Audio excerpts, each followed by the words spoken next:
அதாவது எல்லாராலும் புரட்சித் தலைவர் எம்ஜிஆர் ஆகிட முடியாது, எல்லாராலும் புரட்சித் தலைவி அம்மா ஆகிட முடியாது. ஸோ உலகத்துக்கே ஒரு புரட்சி தலைவர், உலகத்துக்கே ஒரு புரட்சி தலைவர் அம்மா, உலகத்துக்கே ஒரு பேர் அண்ணா தான்.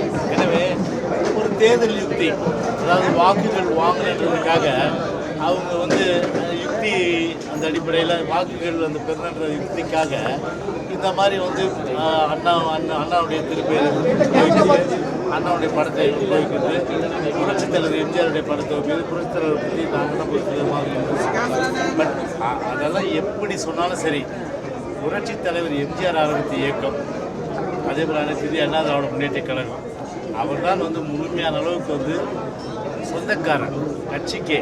அப்படி இருக்கும்போது அனைத்து இந்திய அண்ணா திராவிட முன்னேற்ற கழகத்திற்கு இரட்டைலைக்கு போட்ட கை ஒரு காலம் வேறு எங்கேயுமே அந்த வாக்குகள் போகாது.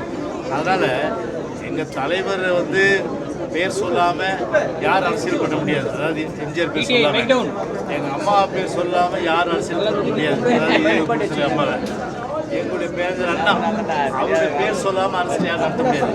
ஏன்னா அவருடைய பேர்களை சொல்வது என்பது நம்ம வேறு யாரும் தலைவர் அந்த ரோலுக்கு நீங்கள் ஏற்றுக்கல, அது ஏற்றுக்கிறது எங்களுக்கு மகிழ்ச்சி. ஆனால் அது உங்களுக்கு வாக்குகளாக வரனா கண்டிப்பாக வாக்குகளாக வராது. அது மட்டும் நான் இதே சொல்கிறேன்.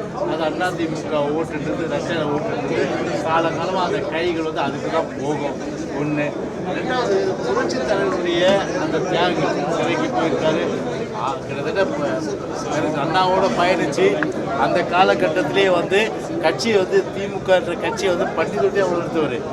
திரு கருணாநிதி முதலமைச்சர் ஆக்கினார்.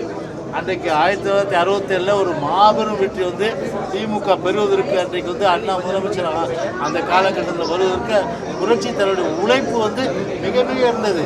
ஏதோ தியாகம், உழைப்பு, அவருடைய அந்த திரைப்படத்தில் அன்றைக்கு அந்த திமுக அண்ணாவுடைய அந்த கொள்கைகள்லாம் கொண்டு போய் சேர்த்து மக்கள் ஏற்றுக்கிறத வச்சு தான் மக்கள் இன்றைக்கும் சரி என்றைக்கும் சரி புரட்சித் தலைவர் எம்ஜிஆரை இன்றைக்கும் தெய்வமாக உலகம் முழுவதும் வழங்குறாங்க. அதில் யார் புரட்சித் தலைவர் படத்தை போட்டாலும் சரி, நாங்கள் தான் புரட்சித் தலைவர் மாதிரி இருக்கோம், புரட்சித் தலைவர் சொன்னாலும் சரி, மக்கள் ஒருபோது ஏற்றுக்க மாட்டாங்க.